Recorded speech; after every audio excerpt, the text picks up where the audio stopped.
Welcome back, fourth graders. Your assignment yesterday was to finish this post-it note from February 22nd, 1770. You were supposed to write down what happened on that important date. It was what we covered yesterday about that young boy named Christopher Sadler. He was only 11 years old, if you remember, and his death sparked what we know now as the Revolution. We focused on that word revolution quite a bit yesterday. In fact, we put it in our notes to say that the revolution is anytime there's a violent attempt by a group of people to end the rule of one government and start a new one. That's what was going on here in the United States, in America at that time. We weren't even the United States yet. So you had to write your note based on that little bit of information that we had. So you could write something like this. It didn't have to be exactly like this, but we know it's about Christopher Sadler, an 11-year-old boy. He was shot and killed by a British official, sparking a revolution. And I put that revolution in color because that's our main word here, revolution. Now, if you think about it, this sparked a revolution that became what is now known as the Revolutionary War. Interesting. Revolution is part of that word, Revolutionary War. So we'll see this word again and again, the word revolution. So for us to understand why there was a revolution, why the Revolutionary War happened, you need to understand that when all those people came over from Europe, remember as we looked at the peopling of America, we talked about all these explorers and all these settlers and all these people that came from Europe across the Atlantic Ocean and landed here in the Northeast. And as they landed here in the Northeast, many of them came from places where there was already a king or a queen or somebody that was ruling over them. And many of them left for that reason. They wanted some freedom. They wanted maybe their own land. They maybe wanted to practice their religion. So they came across for lots of different reasons. But once they got here, they settled in and they started to live their life. But this land was all controlled by England. They call it the British Isles on this map because it's an old map. But if you look at it and think about it, people way over here in America were listening and following rules and laws of the king and queen over here. And so those people over here started to have to pay taxes, pay money back to the king of England. And as time went by, they got more and more upset about the fact that they shouldn't be living under the control of an empire that was way back over here across an ocean. Well, the revolution occurred starting in the Northeast, right where we are looking at here. Here's Boston on this map. And like I said, this is an old map. So if you look down here, this was how the world was back in 1921. So let's continue on in our text titled The Road to Revolution. Now that we kind of understand about the colonies and how England was the one that controlled that land and area. Let's continue with troubled times. Troubled times, this subheading here, says Massachusetts was one of the 13 colonies at the time of Christopher's death. The colonies were ruled by Britain. That's another word for England, or Great Britain, or the British Empire. All of those mean the same thing. That's that place we looked at on the map. In 1763, Britain ended a long war with France and needed money. So King George III began taxing the colonists.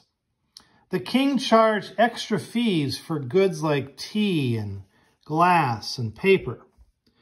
The colonists were not happy about the British taking money from them. After all, they had no representatives in the British government. They also had no say in how the government was run. This was known as taxation without representation. The colonists were fed up with the king's, oh, here's another word, tyranny. Ooh, it's down here as well, tyranny. They were fed up with the king's tyranny. The king was King George III.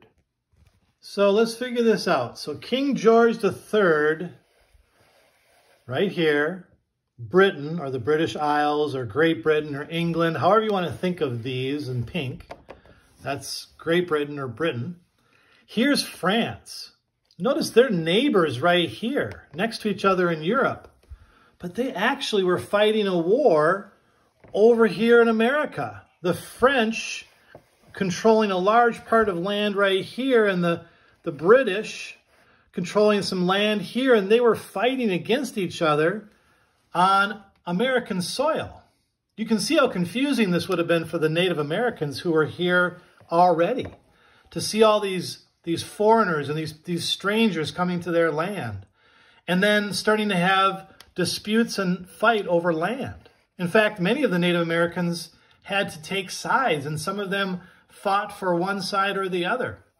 So the United States at that time, known as America, was really actually mostly European countries that controlled pieces or parts of it. So King George III, because of that long war back in 1763, needed money. They were short with all the money that was spent on the war. And so I suppose it made perfect sense for him to start charging the colonists that were here. He started taxing them and charging them fees for all kinds of extra things, which of course then made them not very happy. Who wanted to pay money back to a king so far away, and especially because they had no representatives. They were not part of the British government at all. So back to our word revolution, a violent attempt by a group of people to end the rule of one government and start a new one. They wanted to end the government and rule of King George III and start their new own government. All right, if you open back up then to your notes, if you haven't already, let's put in this next word, tyranny. Tyranny is in dark print as well. It talks about the king's tyranny. It's down here in our words to know. It also is a noun or a thing. It's the unfair treatment by people with power over others. So King George III was unfairly treating the people and had power over them. So you add in the definition on your note page. I'm going to add it in on mine as another one of our words from this history of the Northeast. You see I have my definition now in my notebook, and hopefully you do as well. Tyranny, the unfair treatment by people with power over others. That came right from our reading about the king, King George III, who was a tyrant. That's another word that looks a lot like this one, tyranny. And he was unfairly treating the colonists, the people that were living here, so far away from where England even was.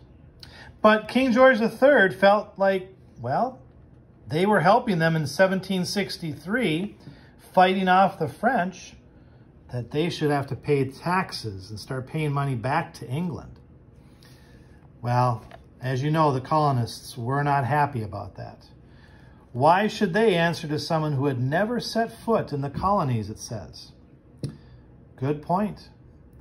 So today, I also put another Post-it note in here, just labeled it as 1763. I didn't put down a month or a day. I want you to write a quick little note about what happened in 1763. It has to do with King George III and Britain and France. And if you just kind of locate where that year is and read around it, you'll be able to put down what happened. In In 1763, what took place? What happened? All right. Well, good luck, and I will see you again tomorrow.